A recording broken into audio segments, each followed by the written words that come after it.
Mapagpalang araw po yan, muli isang kasagutan. Sabi sa question, inabandon na nyo na yung dating daan na pangalan at dinalakaran ng masama. Una-una po, yung pong ang dating daan, hindi po yun pangalan ng church. Yun po ay titulo ng programa na ang dating daan. Tapos yung sinasabi nyo po na nilakaran na masamang tao, kung maintindihan nyo po yung Biblia, yun po ay hindi salita ng Diyos. Ano? Ang nagsasalita po doon sa Elipas na kaaway ng Diyos. Kaya sana po, alam nyo pagka ang isang talata sa Biblia hindi natin kabisado, mahirap pong gamitin natin. Yun po ang natakot ako dati dahil lagi ako nagsishare dati na pananagutan ko pala sa Diyos yun. Napakadali pong mag-interpret sa Biblia, pero iba po yung kasing yung nanggagaling sa Diyos ang interpretasyon. Yun lang po masasabi ko. Salamat sa Diyos. Oo, meron, Brother DK. Si Brad Eli hindi na niya hindi na niya nabigyan ng pansin yung talatang 8 Delikado ito, delikado. Anong matutuklasan namin dito? Eto, kaya magsikuha kayo sa inyo ngayon ng 7 guyang baka at 7 lalaking tupa. At magsiparoon kayo sa aking lingkod na kayo at ihandog ninyo sa ganang inyo na pinakahandog na susunugin. At idadalangin kayo ng aking lingkod na si Job. Ayan, Brother DK. Kung itong talagang tatlo na ito, si Elipas, Bildad at Sopar, ay mga kaaway ng Diyos, bakit naman inuutusan pang maghandog? Sabi ng Diyos ay kumuha ng mga hayop, handog na susunugin. Tapos ay sila ay pumunta kay Job para sila idalangin ni Job, Brother DK. Oo nga, ngayon ko lang din napansin to. So, ibig mong sabihin ka, Willie, hindi dapat maputol sa 7 para i-picture mo sa tao na masama si Elipas right away. Tama kasi kung mahalaga yung talatang 8 mabasa kasi ganito, Brother DK Kung ito ngang si Elipas at yung kanyang dalawang kaibigan ay mga kaaway ng Diyos, bakit naman uutusan pa ng Diyos yung kanyang mga kaaway ay maghandog sa kanya? At bakit naman si Job idadalangin pa itong tatlong ito na mga kaaway ng Diyos, Brother DK? Oo nga, naku po, ang laking punto nito, ang laking pasabog nito. Magdidilat to ng mata ng mga KNP, palagay ko. Talagang Brother DK, kung yung mga KNP dyan, mga manggagawa dyan, ay gumagana pa ang mga isip at meron pang natitirang katinuan sa kanilang mga pag-iisip, makikita nila na yung palang nakamatayan ni Brad Eli na paliwanag tungkol kay Elipas, mali pala yung Brother DK. Mali. Lalabas na, napakalaking pagkakamali. Yes, kasi nga Brother DK, itong si Elipas, meron siyang sinabi na mali. Hindi tungkol sa ang dating daan, Brother DK. Ang maling sinabi ni Elipas, ito uulitin ko, sinabihan niya si Job ay masamang tao at pinaparusahan ng Diyos. Doon nagkamali si Elipas, Brother DK. Yun Pero yung nung sinabi.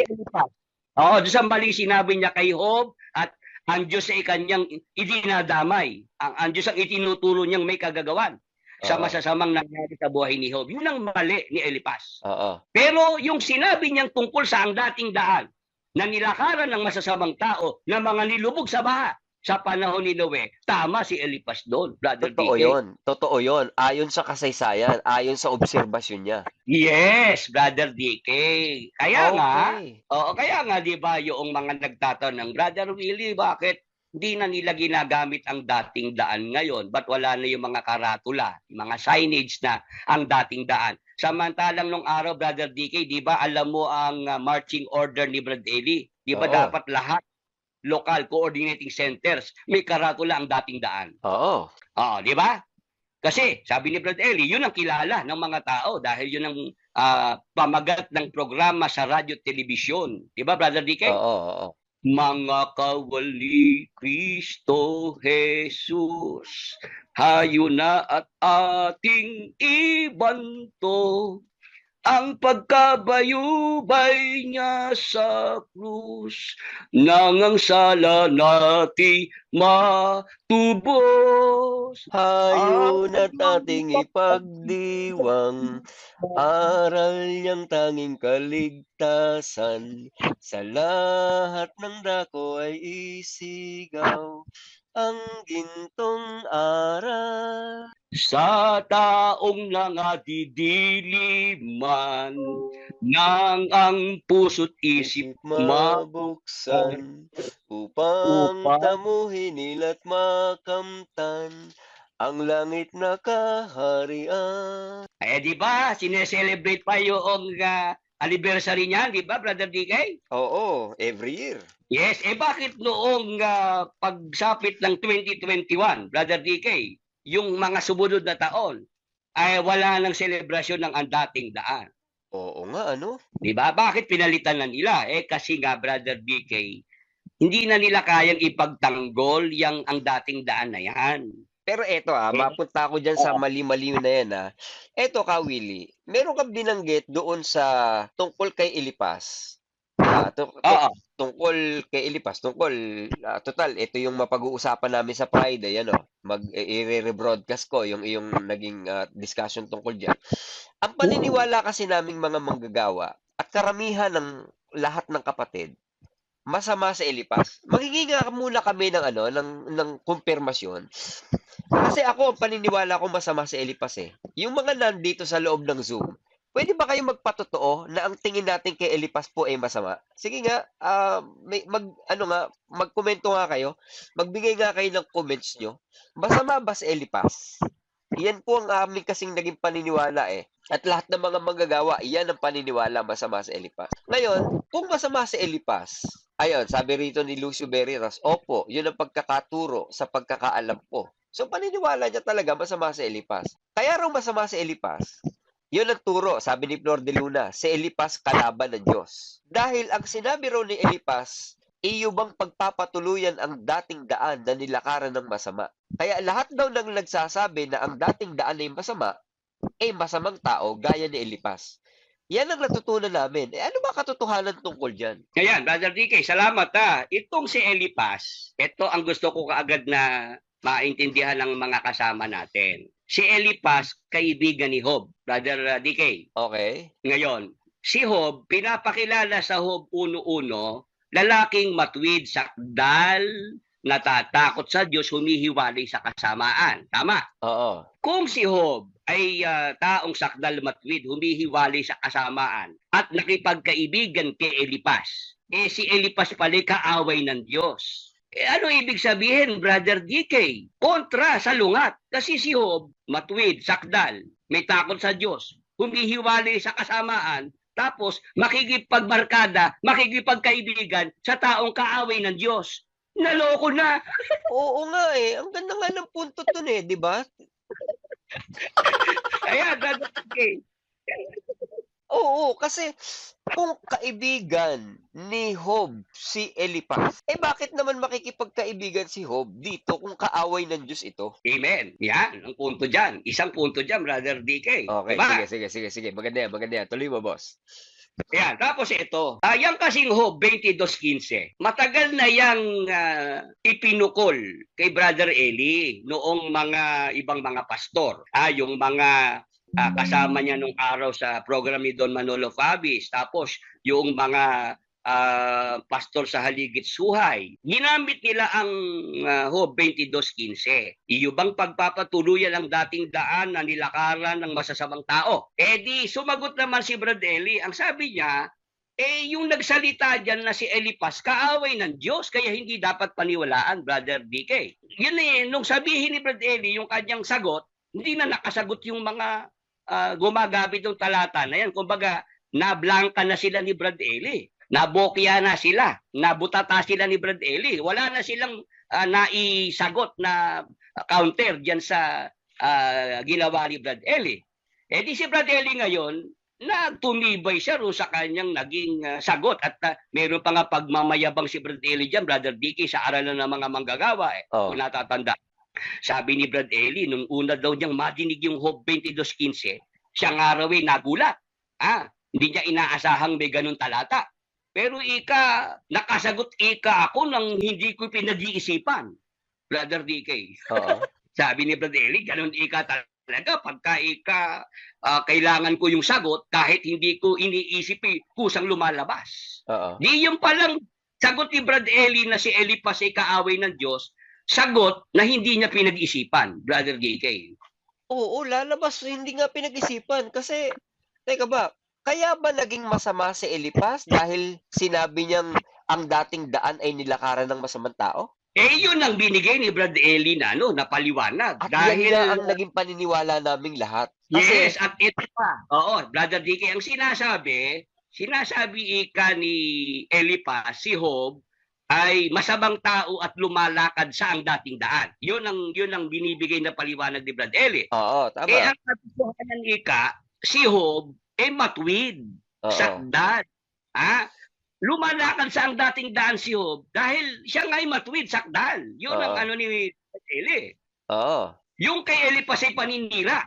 Paninira yung kay Elipas, Brother Oo. DK. Oo. Ngayon, nung ako na, Brother DK, umalis sa samahan at binalikan ko yung Job 22:15-16 na yan, Oo. salamat sa Panginoon at ibinigay niya sa akin yung talagang dapat na pagkaunawa dyan, Brother DK. Kasi, nung basahin ko yung Job 22:15, ang sikreto pala ay nasa talatang 16, Brother DK. Bakit? Kailangan ano ba nandun? Oo, eto. Pag binasa natin yung magkasunod na talata, iyubang pagpapatuluyan ang dating daan na nilakaran ng mga masamang tao. Ngayon, sa talatang 16, na siyang mga naalis bago dumating ang kanilang kapanahunan na ang patibayan ay nahuhong parang agos. Ito palang mga sinasabing mga lumalakad sa ang dating daan, masasamang tao, Brother DK. Sila pala yung mga naalis sa pamamagitan ng ng agos ng baha, Brother DK. At sa Biblia, meron talagang naiulat na baha na ang ginawa ng bahang ito, yung masasamang tao nilipol, inalis sa mundo, Brother DK. At yun nga yung baha sa panahon ni Noe. Ang dating daan na nilakaran ng masasamang tao, Brother DK, sila yung mga nilipol ng Diyos sa pamamagitan ng malaking baha sa panahon ni Noe. Ang dating daan, nilubog na ng Diyos sa baha. Pero ang ginawa ni Brad Eli, yung dating daan, pinalutang, Brother DK, at yun ang itinaguyod. Naloko na. Yung sinabi ni Elipas na ang dating daan, nilakaran ng masasamang tao, yan ay historical facts. Yan ay katotohanan na kasaysayang naganap sa ibabaw ng lupa. Kaya hindi totoo yung sinasabi ni Brad Eli na ang Nabintang sinabi ni Nabintang. Oo, na yan ni bintang, paratang, yan. Hindi totoo yung sinabi na ni Brad Eli kasi si Elipas nagsasabi ng historical facts na talaga namang yung mga nilunod sa baha sa panahon ni Noe, masasamang tao sila. Sila yung lumalakad sa ang dating daan, Brother DK. Okay. So, ibig sabihin, base sa obserbasyon nitong si Elipas, nakita niya na itong mga taong masasama ayon sa record noong araw, ito lumakad doon sa dating daan. Kaya ikaw, Yeah. Job, sa nangyayari sa'yo na ang tingin niya gumagawa siya ng masama, tutuloy ka pa ba dyan sa dating daan? Na ayon sa history, nilakaran niya ng masasamang tao. So, nagsasalita siya rito ng reality. Kasaysayan. Yes, Brother DK, kasaysayan. Ngayon, ang pagkakamali ni Elipas, si Job, sinasabihan niyang masamang tao na lumalakad sa ang dating daan. Yun ang mali ni Elipas. Yun yung Kasi- mali, yung bintang. Yes, kasi ganito mga kasama, 'di ba si Job ay nagkasakit. Nagkasakit siya. Tapos namatay pa yung mga anak niya. Tapos nawala pa yung kanyang mga ari-arian. Puro kamalasan ang nangyari sa buhay ni Job, Brother DK. Oo. Ngayon, itong mga kaibigan niya, itong si Eliphaz, Zophar, Bildad, nung mabalitaan nilang si Job ganyan ang nangyari, pinuntahan nila. Kaya lang, sa halip na puntahan para i-comfort, para palakasin ng loob, Brother DK. Oo. Sabi, ang ginawa pa nung tatlo, kung ano-ano sinabi kay Job. Job, Oo. kaya ka nagkakaganyan kasi masamang tao ka. At ikaw ay pinaparusahan ng Diyos. Ayan, Brother DK. So yun ang nagbigay ng kaya nagalit ang Diyos kay Eliphaz.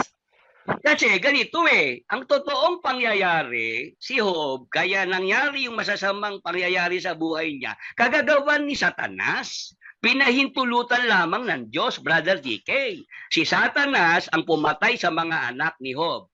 Si Satanas ang pumatay sa kanyang mga alagang hayop. Si Satanas din ang nagbigay ng sakit, ng bukol sa buong katawan ni Job. Pag binasa natin, Brother DK, walang kinalaman ng Diyos sa mga nangyari sa buhay ni Job. Pero itong tatlong kaibigan niya, sinasabi, Job, ikaw ay masamang tao ka, makasalanan ka, may mga inapi ka. Kaya ka nagkakaganyan, pinaparusahan ka ng Diyos sapagat ang Diyos ay nagpaparusa sa makasalanan. Brother DK. Oo. So Kaya unknowingly, hindi nila alam yung nangyayari na yon, kaya they presume na itong si Job ay gumagawa ng kasalanan sa harapan ng Diyos kaya siya nagkaganon.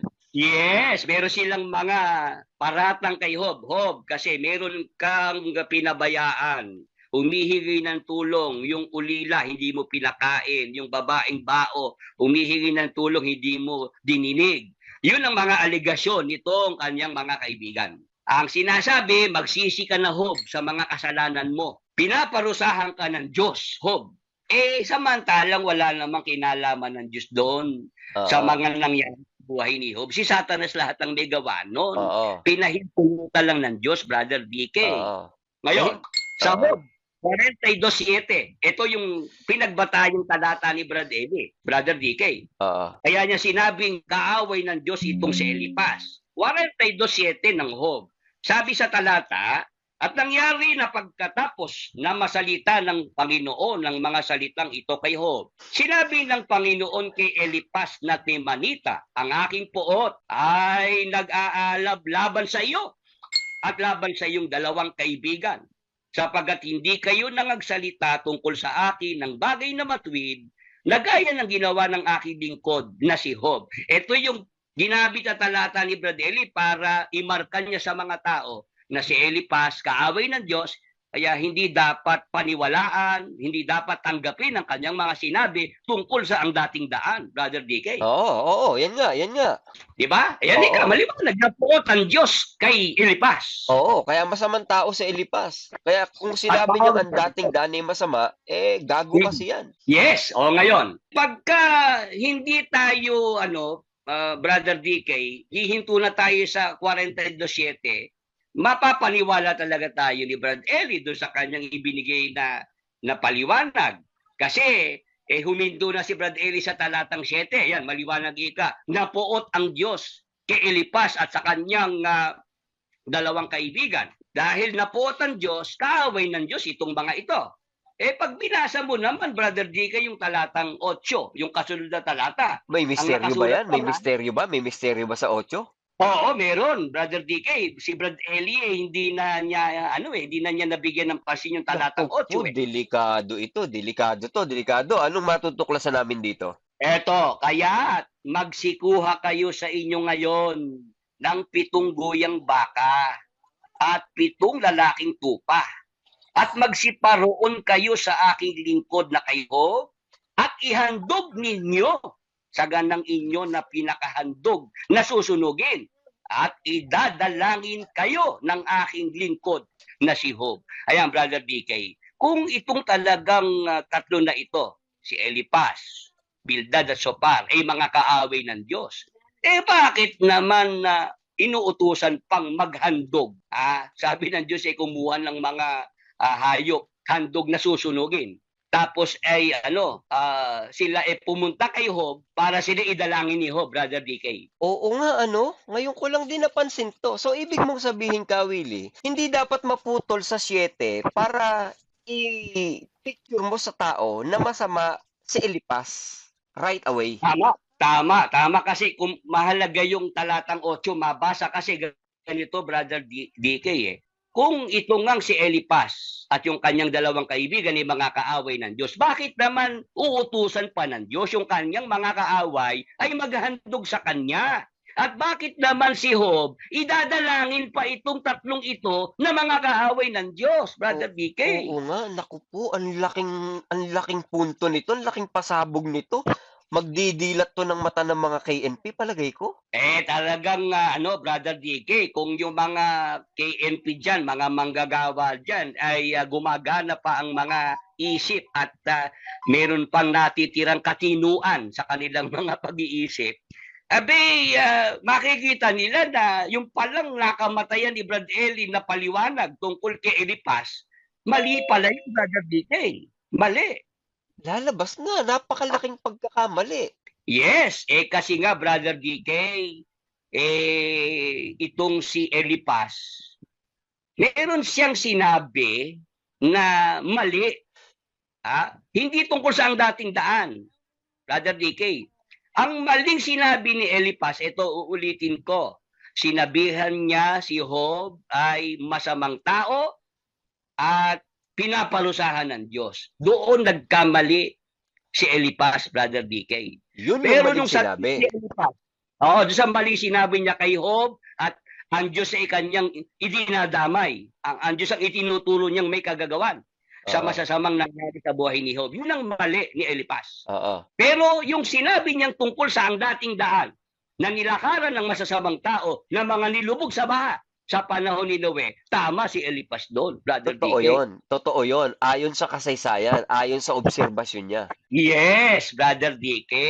Kaya nga 'di ba yung mga nagtatanong, Brother Willie, bakit hindi na nila ginagamit ang dating daan ngayon? Ba't wala na yung mga karatula, mga signage na ang dating daan? Samantalang nung araw, Brother DK, 'di ba alam mo ang marching order ni Brad Eli? 'Di ba Oo. dapat lahat local coordinating centers may karatula ang dating daan? Oo.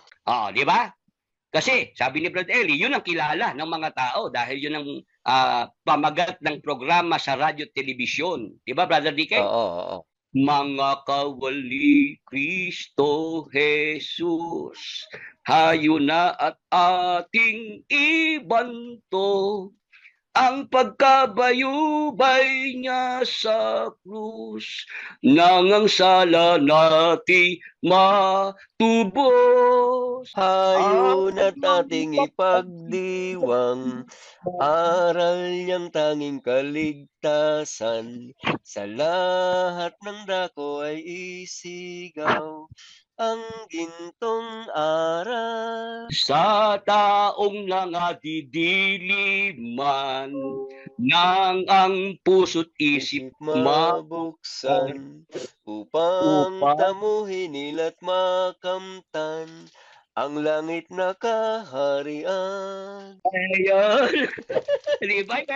Team song, Brother DK, di ba? Oo. Di ba? Sineselebrate pa yung anniversary niyan, di ba, Brother DK? Oo, every year. Yes, bakit noong pagsapit ng 2021, Brother DK, yung mga sumunod na taon, ay wala nang selebrasyon ng ang dating daan? Oo nga, ano? Di ba? Bakit pinalitan na nila? Kasi nga, Brother DK, hindi na nila kayang ipagtanggol ang dating daan na yan. Oo. Paano maipagtatanggol nga naman ito, Kawili? Tingnan mo nga naman yung napakagandang punto, nagdudumilat. Ayan nakasulat 42:8. Idadalangin kayo ng aking lingkod na si Job. Kung masamang tao talaga tong si Elipas, bakit naman idadalangin pa ni Job? Tama, Brother DK. At bakit naman uutusan pa ng Diyos na maghandog sa kanya? Sabi sa Kawikaan 15:8, Brother DK, ang hain ng masama ay kasuklam-suklam sa Panginoon. Di ba hindi tinatanggap ng Panginoon ang hain ng masama? Oo. Tapos uutusan niya itong si Elipas maghandog sa kanya. Naloko na. Ay, anak ng pitong kagaw. Ang bihirang anyari 'to. Ang laking revelation nito, boss. Di ba? Nadenggoy tayo rito, Kawili. Eh, sino sinisi rito? Ha? Sino sinisi? Nung 2010, 2011, yan ay nai-upload ko na sa YouTube. Napakinggan na ni Brad Eli itong aking argumento na ito, brother DK eh. Oh, Kaya lang, sa halip na ako'y sagutin ni Brad Eli, lalo noong 2016, meron lang live streaming, pwede na Oh. kaming magsagutan kahit sina sa Brazil, di ba? oh. Ang naging sagot ni Brad Eli na lang, ipatanggal yung mga videos ko, ipareklamo yung aking YouTube channel, tapos ako ay sampahan ng mga demanda sa korte. Oo, siyempre para 'wag masira ang image. Ganun lang nangyari na lang, Brother DK. Sino na naman ang may kasalanan ng lahat? Si Perez na naman. Si Nicolas Perez. Kaya nga sabi ko, kung si Nicolas Perez lang buhay pa at madidinig yung mga paninisi ni Brad Eli, siguro kakanta na ng si Nicolas Perez, Brother DK eh. Ano kakantahin? Ako ang nakikita, ako ang nasisisi, ako ang no.